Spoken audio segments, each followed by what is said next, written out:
No justice, no peace. During the late spring of 2020, it was not a foreign crisis, but the murder of George Floyd in Minneapolis that Esper calls a turning point in his time as Secretary of Defense.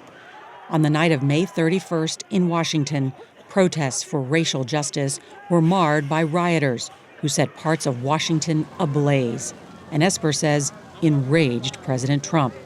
At a meeting the next morning, Esper told us the commander-in-chief was on the verge of ordering 10,000 active-duty troops into the streets of the Capitol. What was the most disturbing thing that the president said during that meeting on June 1st? The president is ranting at the room. He's using a lot of, foul language. You all are effing losers, right? And then he says it to the vice president, Mike Pence. He's using the same language, and he's looking at Pence.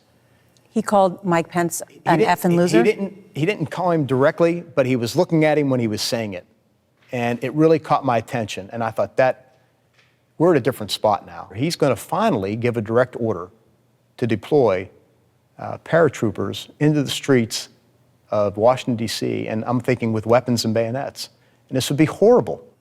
What specifically was he suggesting that the U.S. military should do to these protesters? He says, can't you just shoot them? Just shoot them in the legs or something. And he's suggesting that that's what we should do, that we should bring in the troops and shoot the protesters. The commander-in-chief was suggesting that the U.S. military shoot protesters. Yes, in the streets of our nation's capital. That's right. Shocking.